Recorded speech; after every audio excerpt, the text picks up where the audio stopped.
Greetings everyone, and welcome to my channel. I'm your host Captain Rye, and in today's video I'm going to be playing once again in the Tier 9 Premium US battleship, the USS Missouri.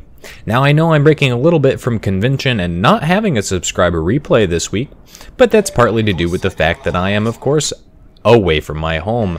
Ideally, if you're watching this in the week that it was published, I will have visited this very ship and taken lots and lots of pictures. As the battle gets underway, it's hotspot, it's domination match mode. I've spawned in front of the B cap point, but I'm going to head towards A just because B is very open and exposed for battleships.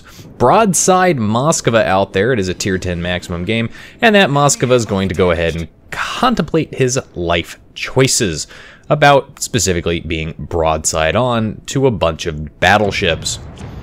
If you don't know anything about the Moskva, allow me to fill you in. It has an incredibly high surface detectability, so it gets spotted from basically halfway across the map, and while it does seem to have reasonable armor, turning broadside on is almost always a fatal mistake. But we're going to see here in a second why it's called the Battleship Moskva. Yes, that's right. I got a couple of over-penetrations and the rest of my 16-inch shots plunging down, all bounced. A little bit of a team boop here. We're actually going to see more of him doing more of the same in a little bit as I continue to make my way towards the A cap point. Now, as previously mentioned, the Missouri, the Tier 9 Premium, it is available here in World of Warships for free XP only. 750,000 free XP to be exact.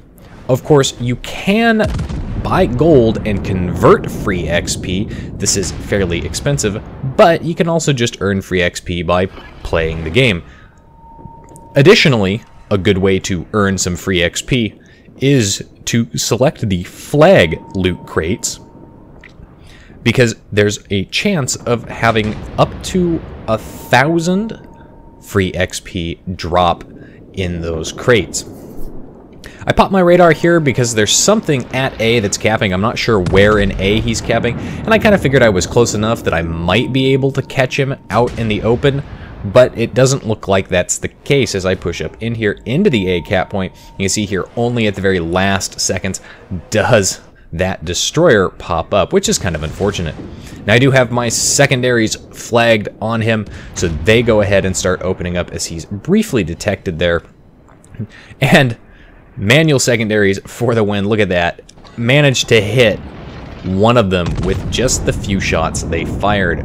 US secondaries aren't generally considered particularly good, but you have to consider when dealing with something like a destroyer, look how many secondaries I have. They're the same guns you get on the Gearing and the Atlanta. So, for all intents and purposes, it's basically like having an Atlanta strapped to the side of my battleship. And we all know what kind of destructive potential an Atlanta has when dealing with especially destroyers, as we'll see in a little bit. Now, I've come over here to A to back up my team. The enemy has managed to capture A. They've also managed to secure a first blood, but my team has both C and B, so we're going to gain points faster than the enemy team is. And as long as we can keep the pressure up and prevent them from taking either C or B, we do have an advantage. But it's never a guarantee, so being able to kill enemy ships is also a very important thing, and I'm going to try and fail repeatedly to get shots out downrange at various ships.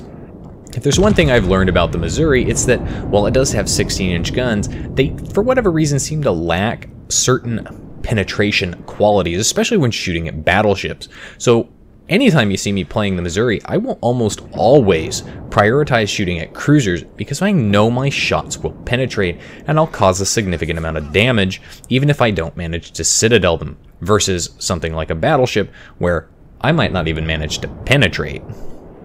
Now I'm going to go ahead and I'm going to push up towards the A cap point because at this moment it doesn't look like there's an enemy destroyer in the area. The last destroyer seen was over at the B cap point. And as you can see, the enemy is challenging us at B and at C. Now we are challenging them at A, and we're currently capturing as they are currently capturing C. But you see, we keep resetting them as they keep resetting us. So right now, nobody is actually gaining any points. But nobody's actually losing any points, because both teams are currently 2 ships down. The enemy team takes the destroyer advantage here early on, and I always say the team that gets that destroyer advantage usually goes on to win the game. So because they've got 2 of their destroyers available versus our 1, it means you have to be particularly cautious and pay attention to your minimap and your detection range. When I fire here, you'll see I'm obviously detected. There are a lot of ships within range. They're going to see me, not just in front of me, but off to the side of me as well. But soon we're going to see a situation where I'll drop off detectability, or at least I should, but I'm still being detected. That tells me that there's somebody that's out in the open that I can't see who's detecting me. Now, I'm being spotted by radar before I opened fire there, and that's going to be that close range Missouri. I briefly slow down here, I contemplate bow tanking, and then I decide against it because if you'll notice there was an Otago that just crossed behind that island, and where there's a cruiser with torpedoes, there are probably torpedoes headed your direction. So I'm going to go ahead and I'm going to motor. I'm going to risk turning broadside to all these ships here, but fortunately that Missouri is not paying attention to me. And there are the torpedoes that I expected would be out there. Managed to citadel that Missouri and secure the kill there. Really kind of happy about that. And now I'm just going to go ahead and get turned around. The enemy team currently has both the C and B cap point. And both teams are currently down 3 ships. But again, we're currently at a disadvantage because they have the destroyer advantage. Now I pop my radar because I want to make sure that there's not a destroyer that's lurking right around here, and hopefully spot this Otago for my teammates that they might be able to put effective fire onto him with any luck. I'm going to keep my turn up here, almost beach it, but I knew the island was coming up. I just didn't know how much distance. I kind of wish Wargaming would change that for ships that have a much larger turning circle, would warn you about terrain impacts well before you get there. Shots out, overshoot that New Orleans. It's a little bit disappointing. Those shots probably would have caused a significant amount of damage. And I'm going to go ahead and get my guns turned around, but now I got to think about the island that's also in front of me. So as we're going to see here, there's the warning. So now I have to start turning again. Forward guns, just not going to catch a break here and be able to get shots out. Rear turret, however, shots out at that New Orleans yet again, and hopefully I'll be able to connect this time. But it looks like, again, I've overshot him. Straddled him there, actually, which is really kind of disappointing. And I find that to be the case with the Missouri when I'm playing her. Sometimes the shots will just not go where I want them to. Now you notice here, I'm behind a bunch of islands, and there's nothing that's in direct line of sight that should be spotting me. So this is what I was talking about. There's obviously a destroyer somewhere within 11.5 kilometers who is detecting me, and I can't see him. So I'm going to go ahead, I'm going to play it cautiously here. You see, as I come around this island, I've changed my speed a little bit. I'm picking up speed, and now as I push around the headland of this island, I'm actually in prime spot to put shots onto this Otago. I'm actually going to turn a little bit, give broadside to him, and that's when, if you pay attention to the minimap, the enemy destroyer pops up. So that destroyer is what was spotting me, and because I turned to deal with the Otago, or better yet, just get a better shot on him, I'm going to miss that first set of torpedoes. The second set of torpedoes, however, was a lot better aimed, but if you're a destroyer captain, I cannot stress this to you enough, don't ever fire a wide spread like that.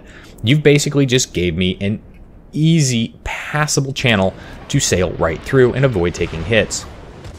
Now, I'm going to go ahead and chase this destroyer down. I've got him flagged for secondaries. I'm going to get forward guns out.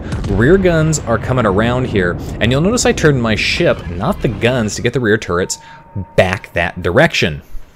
I see a lot of people who will let their rear turret swing around the other side rather than turn their ship.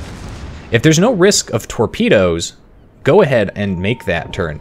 Now I've got my radar up, so my secondaries are going to be able to blaze away at him, and the manual secondaries on the ship are actually kind of good for shooting over islands because of the shell arcs of the 125s.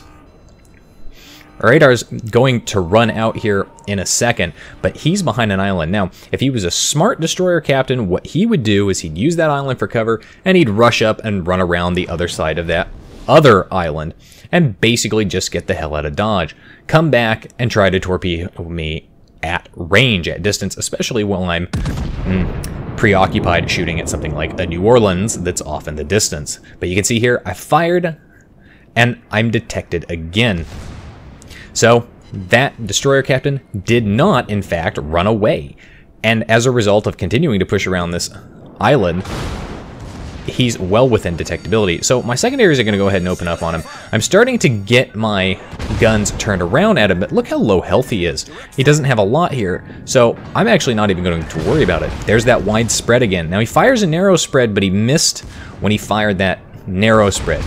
If you're going to fire narrow spreads, do 2 of them and spread them about. At least you'll hit me with 1. Because he's fired both of his torpedoes, I'm not concerned about him anymore, and I'm just going to let my secondaries rip into him because he doesn't have a lot of health left. So I actually earned a close quarters expert with my Missouri. Thought about getting shots out on that New Orleans, but he was already burning, so by the time my shots would have even left the barrels of my gun, he would have been dead, and that is exactly what happened. So I'm going to go ahead and I'm going to shoot at what I can. There are still a number of battleships in the game, and the enemy team still does have 1 destroyer floating about there, but my team now has the destroyer advantage because we have 2 destroyers. And we've secured the sea cap point. But if you look here, one of our destroyers incredibly low health, even if he gets spotted for a split second by anything that has reasonably competent secondaries, or if a seagull lands on him, he will be dead. So not much of a consolation for capturing sea. However, the enemy team down to just 4 ships at this point. My team definitely up in the lead, and the remaining battleships on the enemy team don't have a lot of health. Now I'm going to push up here. I could push towards the B cap point, drop off detectability there briefly, but then that battleship sails in. So he's definitely heading towards me. And I'm holding my fire here. I'm waiting to see if he's going to give me broadside, and I just don't think he's going to. Since he's giving me a bow-on shot, I actually decide I'm going to go ahead and shoot at the Yamato off in the distance. For the simplest reason, he's broadside on. I have a better chance of penetrating him than I do this other battleship. Now, flag that other battleship for secondaries, and the secondaries are going to go ahead and open up, and look at that, they've actually managed to set a fire on him. Again, American secondaries, people tend to discount them, but they are pretty good at getting a lot of shots out really, really rapidly. So you're going to see here, I'm just going to start racking up the secondary hits. Now, I've got the problem, though, that this battleship is bow on. You can see there, I hit him directly in the bow, all those shots bounce. I was giving a little too much broadside. He hits me and he causes a lot of damage, but it's clear to me that he wants to go in for the ram. Secondaries managed to set another fire. Gonna go ahead and get shots off there, trying to aim for his gun turrets, trying to knock him out of commission. Since I know he's going for the ram, I'm actually forced basically to turn broadside to avoid beaching myself or to avoid ramming him. So I'm gonna turn it hard and away, and he's gonna get shots right into that rear number 3 magazine, causes a lot of damage with big citadel there, but look at that. I avoided the ram, and because I've set him on fire with my secondaries, I actually managed to kill him by burning him down. Now the enemy team has no chance. They've got 1 ship left, and we know exactly where he's at. He's at the A cap point because it's being capped. My team, however, so high up on points, it isn't going to matter because with the C cap point alone, we secure victory on points. 122,000 damage done in that battle, 800,000 credits earned, which is kind of nice. Close quarters, Dreadnought, and Confederate in that game. 4 kills, not quite a Kraken Unleashed. It would have been nice if I could have secured another kill somewhere else, but oh well. And of course, with a result as good as this, you would expect to be up at the top of the team. Not quite top of the team for XP earn. No, our Omnivoy beats me out by just a few points, but still number 2 on the team at over 2,000 base XP. Overall, a very good battle and showing you that the Missouri with manual secondaries is quite a force to be reckoned with. Anyway, that's it for today's video, folks. If you liked the video, hit that like button, hit the subscribe button, leave a comment down below. If you'd like to get semi-regular channel news and updates, you can do so by liking and following me on Facebook. If you've got a replay like this one that you'd like to see featured on my channel, you can send it to my email. And if you'd like to help support me in the channel, you can do so by becoming my supporter on Patreon. If you'd like to watch me play various games live, albeit not this week, you can do so by following me on Twitch. You can find the links for all of those in the video description down below. And as always, I'll see you next time. This is Captain Rye, signing off.